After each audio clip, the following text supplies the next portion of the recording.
Cockroach Janata ಪಾರ್ಟಿಯ ಮುಖವಾಡ ಕಳಚಿ ಬಿತ್ತು.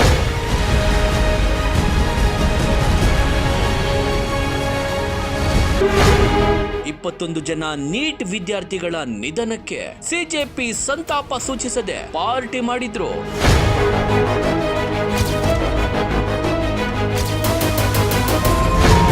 ಪೊಲೀಸರ ಮೇಲೆ ದಾಳಿ ಮಾಡಿದ್ದು ಪುಂಡರು, ಲಾಠಿ ಏಟು ತಿಂದವರು ವಿದ್ಯಾರ್ಥಿಗಳು.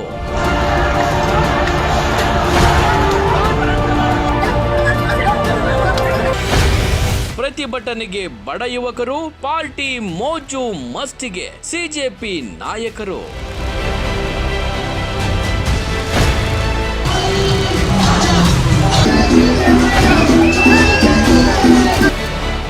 ಸ್ನೇಹಿತರೆ, ಇದು ನಿಮಗೆ ಗೊತ್ತಿರಲಿ, ಇಷ್ಟಕ್ಕೂ ನೀಟ್ ಪೇಪರ್ ಸೋರಿಕೆ ಮಾಡಿದ್ದು ಯಾರು? ಕೇಂದ್ರ ಶಿಕ್ಷಣ ಸಚಿವರ.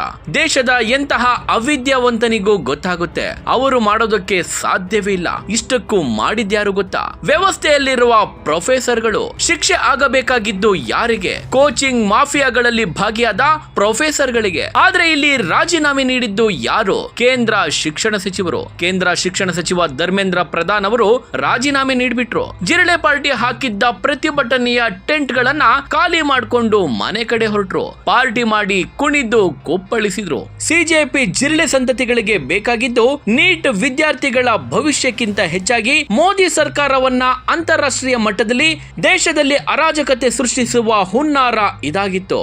ಇದನ್ನು ಸಾಬೀತುಪಡಿಸುವ ವಿಡಿಯೋ ತುಣುಕುಗಳನ್ನೊಮ್ಮೆ ತೋರಿಸ್ತೀವಿ, ನೋಡ್ಕೊಂಬನ್ನಿ.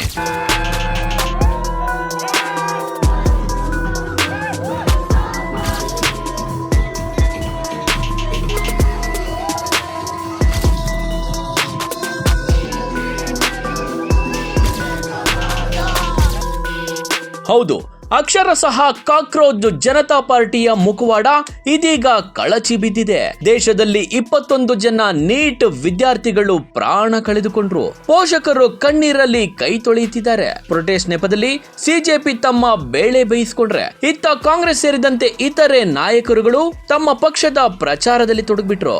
ಆದ್ರೆ ಬಿಜೆಪಿ ವಿದ್ಯಾರ್ಥಿಗಳ ಭವಿಷ್ಯದ ದೃಷ್ಟಿಯಿಂದ ದಿಟ್ಟ ಹೆಜ್ಜೆಯನ್ನಿಟ್ಟಿತು. ನರೇಂದ್ರ ಮೋದಿ ಅವರ ಸರ್ಕಾರ ತೆಗೆದುಕೊಂಡ ದಿಟ್ಟ ನಿರ್ಧಾರಗಳ ಕುರಿತು ವಿವರಿಸ್ತಾ ಹೋಗ್ತಿವೆ. ಅದಕ್ಕೂ ಮುಂಚೆ ಪ್ರತಿಭಟನೆಯ ನೆಪದಲ್ಲಿ ಕಾಕ್ರೋಚ್ ಜನತಾ ಪಾರ್ಟಿಯವರು ಸೃಷ್ಟಿಸಿದ ಅವಾಂತರಗಳ ಕುರಿತು ಎಳೆ ಎಳೆಯಾಗಿ ಬಿಚ್ಚಿಡ್ತಾ ಹೋಗ್ತೀವಿ ನೋಡಿ.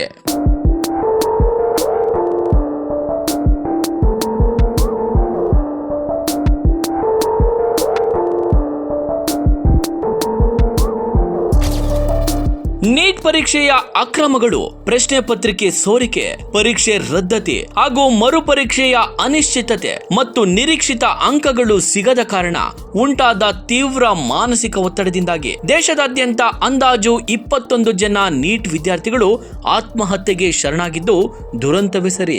ಈ ಬೆಳವಣಿಗೆಯು ವಿದ್ಯಾರ್ಥಿಗಳಲ್ಲಿ ಹೆಚ್ಚುತ್ತಿರುವ ಒತ್ತಡ ಮತ್ತು ಪರೀಕ್ಷಾ ವ್ಯವಸ್ಥೆಯ ಲೋಪಗಳ ಬಗ್ಗೆ ತೀವ್ರ ಕಳಕಳಕ್ಕೆ ಕಾರಣವಾಗಿದೆ. ಪ್ರೊಟೆಸ್ಟ್ ನೆಪದಲ್ಲಿ ಅಮಾಯಕ ಮುಗ್ಧ ಜೀವಗಳನ್ನ ಬಳಸಿಕೊಂಡ್ರು. ಕೆಲವರು ವಿದ್ಯಾರ್ಥಿಗಳ ಮುಖವಾಡ ಧರಿಸಿ ಬಂದ್ರು. ಶಾಂತಿಯುತವಾಗಿ ನಡೆಯುತ್ತಿದ್ದ ಪ್ರತಿಭಟನೆಯಲ್ಲಿ ಅಶಾಂತಿ ಸೃಷ್ಟಿಸಲು ಪೊಲೀಸರತ್ತ ಕಲ್ಲು ತೂರಿದ್ರು. ಇದರಿಂದ ರೊಚ್ಚಿಗೆದ್ದ ಪೊಲೀಸರು ಸಿಕ್ಕವರ ಮೇಲೆ ಲಾಠಿ ಚಾರ್ಜ್ ಮಾಡಿದ್ರು. ಪರಿಣಾಮ ಪ್ರತಿಭಟನಾ ಸ್ಥಳದಲ್ಲಿ ಗಲಭೆ ಸೃಷ್ಟಿಯಾಯಿತು. ಇದಕ್ಕೆ ಕಾರಣ ಯಾರು? ಇದೇ ಕಾಕ್ರೋಚ್ ಜನತಾ ಪಾರ್ಟಿಯ ಜಿರಳೆ ಸಂತತಿಗಳು.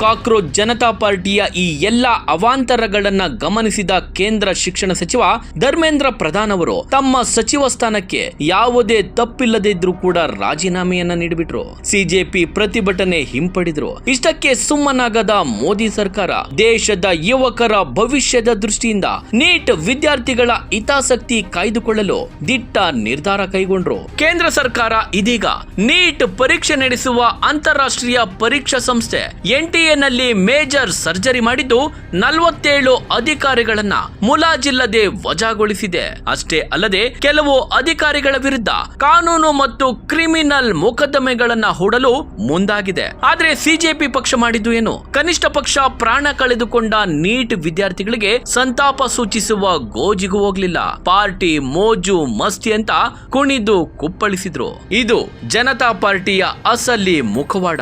ಏನಂತೀರಿ? ನಿಮ್ಮ ಅನಿಸಿಕೆಯನ್ನ ಕಮೆಂಟ್ ಮಾಡಿ. ಧನ್ಯವಾದಗಳು.